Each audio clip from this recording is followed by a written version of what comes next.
Well, this is my first time reading them, so heading into our 9th year, alongside a brand new chapter coming in the 8.0 update, we prepared a large number of balance changes and quality of life improvements for existing content. As always, these adjustments will head to the public test build shortly, where we'll collect feedback and make some tweaks where necessary before the update releases on all platforms. Chucky decreases the hidey-ho cooldown to 12 seconds. Oh my god.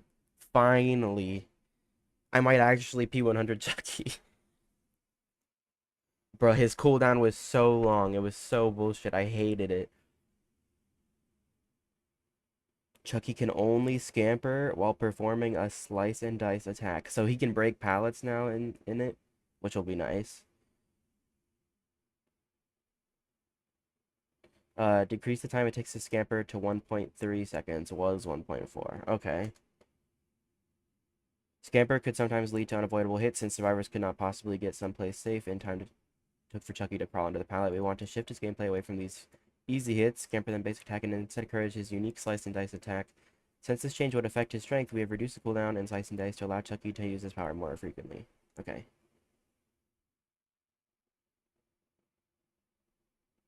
That is fair. I mean, he can still vault windows, right? If he has to slice and dice to vault a window, that's gonna be bullshit. Okay, so they finally buffed Bubba. Oh my god, I was saying that Bubba needs this after the hillbilly nerf or hillbilly buff. Increase the sweep duration to 2.5 seconds per token, was 2 seconds. So they added purple chili base kit, increased the sweep movement speed to 5.35 meters per second. So they added speed add-ons base kit, decreased collision detection signs to help navigate tight spaces, decreased base tantrum to 3 seconds, so it's 5. Several add-ons have been adjusted accordingly. Okay, cool. And as of certain add-ons, we've taken a part of the effects of the most popular add-ons and incorporated them into his base kit and toned them down the add-ons to compensate. This way he'll feel less essential and allow you to experiment with other options. That's so good. They made his purple chili and speed add-on base kit. That's exactly what I would do for a buff to Bubba. Also reduce the size of the collision to environment is power in tight spaces and reduce the tension in case you'll still bump distance. Okay. Okay, Deathslinger. Interesting. Decreased stun time when a survivor breaks free to 2.7 seconds was 3. Okay. Increased real speed to 2.76. Increased movement speed while reloading to 3. Oh, damn. So he loses way less distance for reloading now. 0.4 meters per second buff. Every second counts, so we made some tweaks to the Deathslingers. Some time when reeling when a survivor breaks free. We've also increased the movement speed while reloading, so he doesn't lose as much distance in the process. Okay. Wesker. Decrease the hindered penalty from infection to 4% was 8%. Thank God. That was so annoying. It made Wesker like the ultimate tunneler. Infection is now reduced to 1% when hooked was 50%. Oh my god. So this is just a balance change to prevent Wesker from tunneling you out easily by when you get off hooked and you're infected. Your infection would go all the way back up and then you'd be 8% slower while getting tunneled. But now the infection is going to take way longer to build up and it's only going to be 4% slow, which I think is a great change because this does not affect the strength of Wesker at all. You know, like Wesker is still a really strong killer. This will only affect people that hard tunnel the survivors off hook that are infected.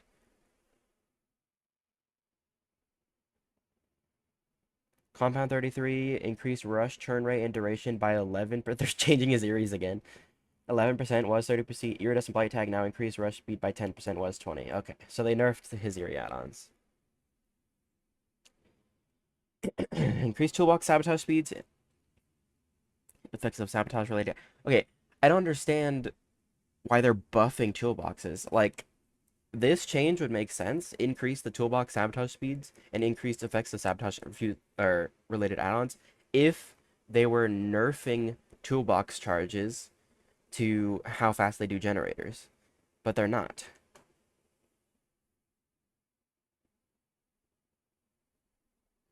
Majority of these adjustments are slight. The iteration is to keep perks feeling effective and bring them a bit more in line with other options. Okay. This update features balance changes to a selection of the strongest and most frustrating perks to face. Okay. Background player nerf. Deadlock. Decrease block duration to 25 seconds was 30. Okay, that's not too bad. What's the background player? Decrease movement speed. Yes! That's exactly what I was asking for. Holy shit. I mean, they're still gonna be able to do it, but the 150% movement, the 200% was just insanely broken. The 20, oh wait, decrease exhaustion duration to 20 seconds? Wait, so you recover it way quicker. Wait, why would they do that? Now it's gonna be worse because they're just always gonna have background player off cooldown, and they're always gonna be able to do it. Okay, that's weird. The 150%, I don't know.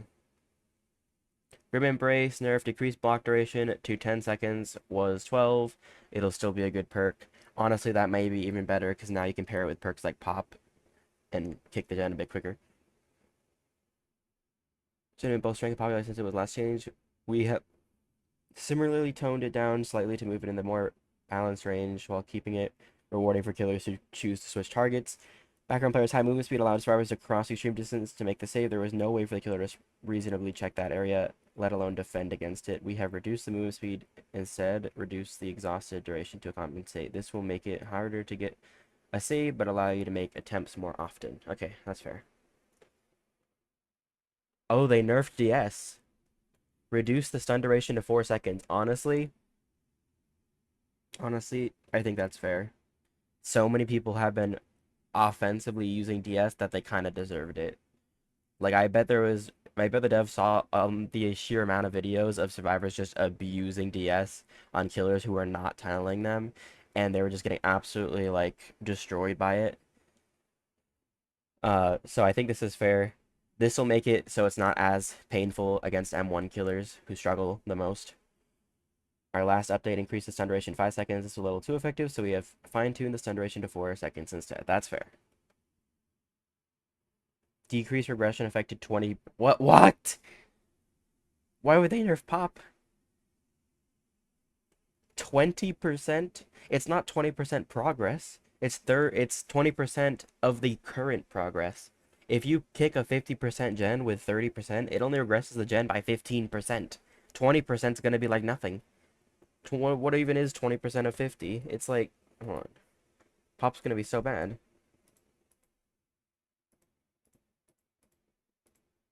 10%, yeah. 20% of 50 is 10%.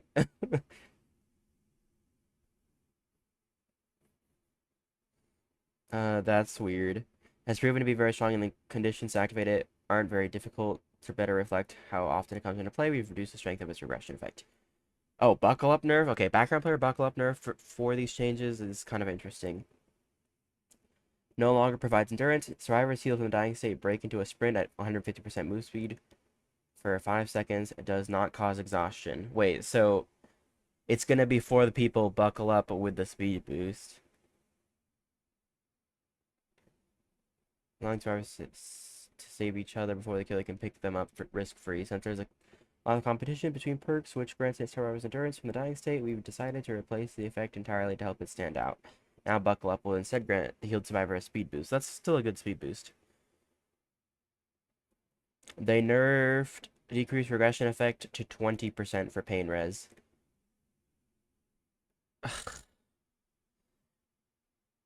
Pain res already sucks by itself. Like, it already, like, you don't want to run just pain res by itself. You just want it to run uh pain res and like another perk like eruption or pop or surge or something, because it's only active 4 times per match, and that 4 times per match means you have to not tunnel to even get it 4 times per match. So you have to be playing extremely fair for it to be this strong. I don't think this perk needed a nerf because, I mean, I don't think this perk needed a nerf because of how balanced it was. It literally rewarded killers for not tunneling people, and they would go for unique survivors. But now people, if they're probably just gonna tunnel more now. Pain Res finds itself in almost 40% of all loadouts and is one of the most effective perks in the game. We want to make this perk a less of a clear choice for all builds, but keep it rewarding for killers who choose to chase multiple survivors. For all builds. Okay, that's fair. So, I don't know. I I feel like the pain res nerf could have been fine if they didn't nerf pop alongside it. 20% for pain res and 20% for pop is just really bad. Decreased invocation time to 60 seconds. Well, they made it take only a minute now. Invocation progress now regressed at a rate of 1 charge per second was 20 charges per second. Okay. Wait, that's actually so strong. Ready to put meant to be a time commitment, but they took a little longer than we'd like. We have reduced them to 60 seconds to better fit the flow of the match, so this can further be sped up cooperating with survivors. We've also slowed their regression. Okay. Reworked the lighting of the shattered square map. Oh. Wait. They got rid of the red, like, entirely. Wait, it looks so dull now.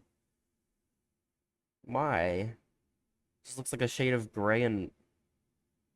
I don't know. I thought it was nice to have, like, a different colored map for once. Make it difficult to see scratch marks. Okay, I guess that's fair. Pools of blood, auras. Especially for colorblind players. Okay, so it's for colorblind players, accessibility because of how red it was. Um, Reworked pop-up items found within the trial. Disable surrounding biopods for 49 seconds and remove slipstream from anyone within 10 meters. Plenty more surprises in store for the upcoming year. Be sure to tune in to our anniversary broadcast on May 14th for exciting reveals, including new features the next chapter. And be sure to follow us on Twitch and subscribe on YouTube so you don't miss out. I'm a little disappointed.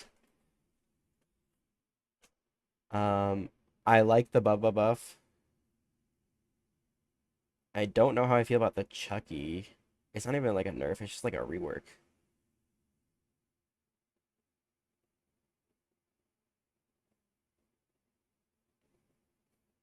I don't know. Seems like he'll just have to break the pallet Boosted. now. What you'll do is you'll just break the pallet as Chucky and then slice and dice. Bubba buff is nice. Deathslinger buff is nice. Wesker tunneling nerf is nice. Blight pink out on nerf is nice. People are probably like, oh, they won't give Blight a break. All the Blight mains are crying right now, but the Grim Embrace per a nerf isn't that bad. I don't think it needed a nerf. 12 seconds is like nothing. Deadlock, I don't think needed a nerf. Decisive, Boosted. probably,